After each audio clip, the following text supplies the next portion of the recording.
አንድ አምላክ በሚሆን በአብ በወልድ በመንፈስ ቅዱስ ስም ስንክሳር ሚያዝያ 21 በዚህች ቀን አምላክን የወለደች የእመቤታችን የከበረች የድንግል ማርያም የበዓሏ መታሰቢያ ነው። እርሷ ወደ ተወዳጅ ልጇ ስለ ሰው ልጆች ትማልዳለችና ስሟ ለምንጠራ ለእኛ ኃጢአተኞችም ታሰርይልን ዘንድ ስለዚህም በየወሩ ሁሉ መታሰቢያ ልናደርግ ይገባል። ልመናዋ በረከቷ ከሁላችን የክርስቲያን ወገኖች ጋር ለዘላለሙ ይኑር አሜን። ዳግመኛ በዚች ቀን የከበረ አባት ብሩታዎስ አረፈ። ይህ አባት የአቴና ሀገር የሆነ ከምሁራን ጥበበኞች አንዱ ነው። እርሱም ደግሞ ደራሲያን ከሆኑ ከአረጋውያን መምህራን ጋር የተቆጠረ ነው። ሐዋርያው ቅዱስ ጳውሎስም ተገናኝቶ ስለ ቀናች ሃይማኖት ተከራከረው።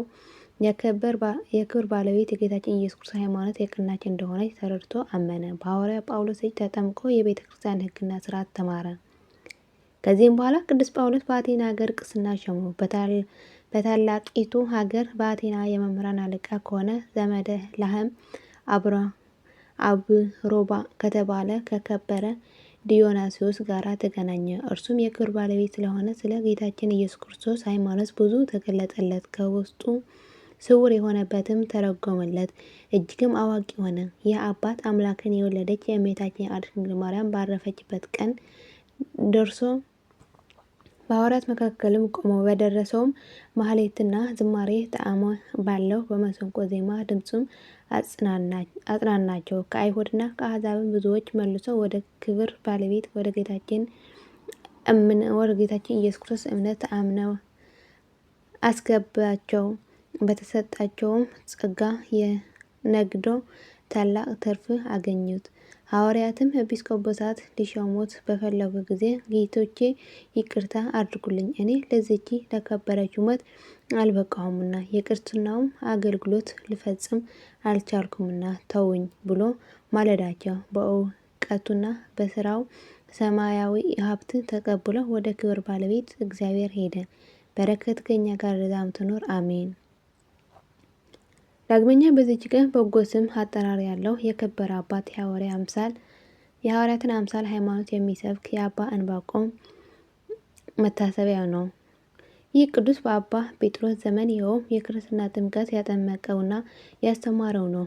እስከ አባታችን ተክለ ሃይማኖት ገዳም ድረስ እግዚአብሔር በሩቅ ሀገር ጠራው። ከዚያም የምንኩስና ልብስ አለበሰው።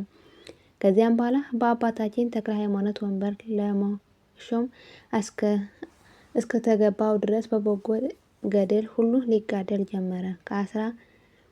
ከአስራ አንዱ መምህራን ውስጥ ተቆጠረ። ብዙ መከራና ስደትና ድካም ከተቀበለ በኋላ ወደ ወደደው እግዚአብሔር ሄደ። በረከቱ ከእኛ ጋር ትኖር ለዘላለሙ አሜን። የወደቀ ነጥብ በአፈትጋን መላእክት ታረሙልኝ አሜን።